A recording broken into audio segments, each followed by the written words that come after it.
کیسے جناتی مسائل کا علاج اگر قرآن سے کرنا ہو تو وہ کیسے کیا جائے؟ عدنان بھائی، جناتی مسائل جو ہوتے ہیں ان کے علاج کے حوالہ سے اللہ کے نبی صلی اللہ علیہ وسلم نے ہماری تربیت فرمائی ہے. جی.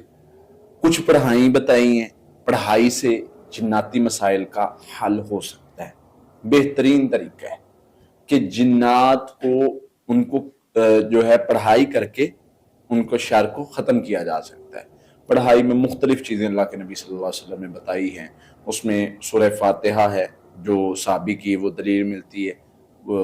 دو جگہ پر واقعات ملے، ایک تو بچھو کے ڈسنے پہ حضرت ابو سعید خدری رضی اللہ عنہ نے دم کیا تھا، اور ایک دوسری روایت جو ملتی ہے جو زنجیروں میں باندھا ہوا بندہ تھا اس کو دم کیا. تو سورہ فاتحہ بھی جناتی مسائل کی وجہ سے بندہ مجنون ہو یا اس قسم کا کوئی بھی مسئلہ ہو تو وہ اس کا حل ہوتی ہے.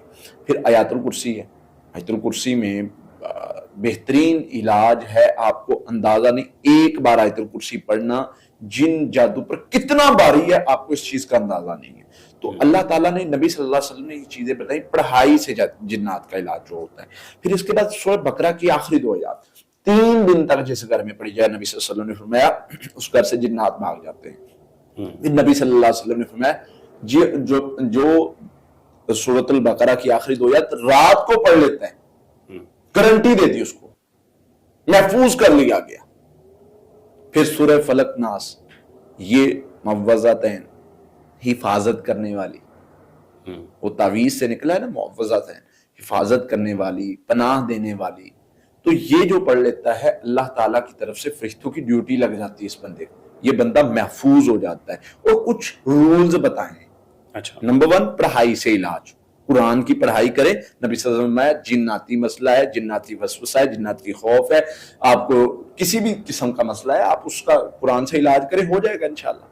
پھر دوسرے نمبر پر کچھ رولز بتائیں کہ جنات کے مسئلے میں زیادہ چیزوں کو ڈسکس نہیں کرنا، اگنور کرنا ہے، مسائل کو اگنور کرنا، بلیم نہیں کرنا، یعنی منسوب نہیں کرنا جنات کی طرف. فار ایگزامپل اللہ کے نبی صلی اللہ علیہ وسلم فرما رہے ہیں کہ جنات کا جو مسئلہ ہے اس میں نبی صلی اللہ علیہ وسلم نے فرمایا کہ نبی صلی اللہ علیہ وسلم سواری پر تشریف فرماتے، صحابی نے مہار پکڑی ہوئی ہے، صحابی جا رہے ہیں، سواری کو ٹھیڑا لگا.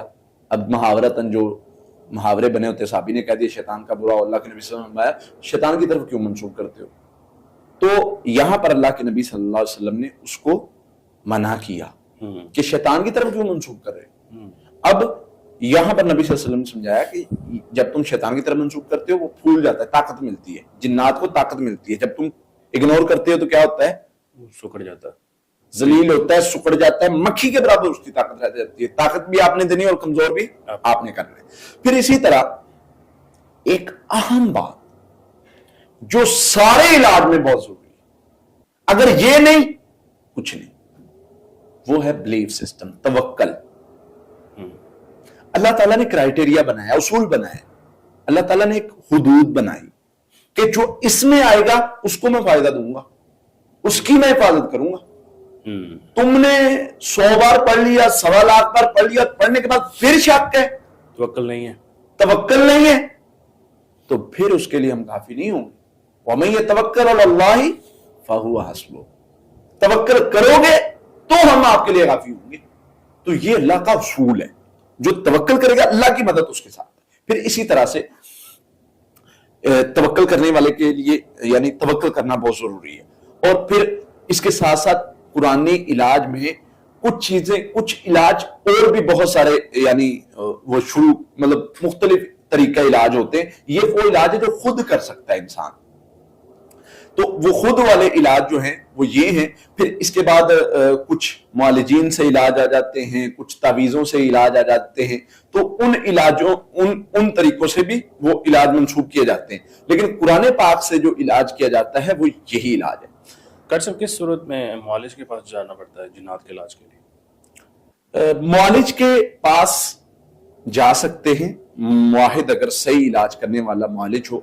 میں کہتا ہوں 80% 90% مریض خود علاج کر سکتے ہیں، اور اس پر ہماری پوری ریسرچ موجود ہے، ہماری پوری ویڈیوز موجود ہے.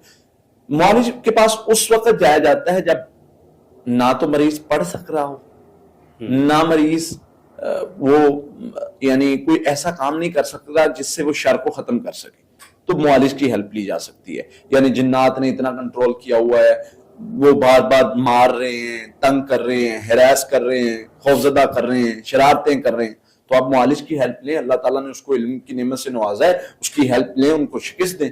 تو معالج کے باقی نارملی 90-80% مسائل ہیں جن کو آپ آرام سے کلیئر کر سکتے ہیں، بس تھوڑا سا سمجھنے کی ضرورت ہے. ان اصولوں پر آ جائیں اور اپنے آپ کو اسٹرانگ کر لیں، اللہ پر توکل کرتے ہوئے، تقوی اختیار کرتے ہوئے میدان میں اترے. جتنا بھی خطرناک مسئلہ ہو آپ حل کریں، جیسا بھی مسئلہ ہو، بس بدشگونیوں سے بچ جائیں. تعویذ سے علاج ہو گیا، تو اس علاج کیا جا سکتا ہے؟ اس پر لمبی بحث ہو جائے گی. صرف میں ایک حدیث بیان کروں گا، دلائل پر آؤں گا نا بہت لمبی بحث ہو جائے گی. مسند احمد 7739 نمبر حدیث، نبی صلی اللہ علیہ وسلم نے فرمایا اللہ اس کی مراد ہی پوری نہ کر جو تعویذ پہنتا ہے. تو اس کے بعد کوئی مطلب لمبے دلائل دینے کی ضرورت نہیں رہ جاتی. باقی تعویذ سے مجھے جو سمجھ آئی ہے، جتنا میں نے پڑھا ہے اس کو ڈیپلی جا کے، اللہ کے نبی صلی اللہ علیہ وسلم نے کہیں اجازت نہیں دی، کسی صحابی نے نہیں علاج کیا، کوئی مطلب اس طرح کا معاملہ کسی صحابی کا نہیں علاج کیا. بعض لوگ ایک بچے کی کوئی روایت لاتے ہیں، لیکن اس میں بھی اس کی سند میں بھی اختلاف ہے، لہٰذا وہ بھی نبی صلی اللہ علیہ وسلم کی اجازت سے یا ان کا عمل نہیں ہے. نبی صلی اللہ علیہ وسلم نے سختی سے منع کیا ہے. ہم اس روایت پر ایک تو اس کی سند نہیں سی، دوسرا ہم یہ بھی کہتے ہیں کہ ممکن ہے کہ ان کے پاس یہ حدیث نہ پہنچی ہو. بہرحال تو یہ چند ایک چیزیں سمپل سا علاج ہے، اس کو کریں گے تو انشاءاللہ اللہ تعالیٰ ہر قسم کے جناتی مسائل سے بچا لیں گے. انشاءاللہ. بہت شکریہ.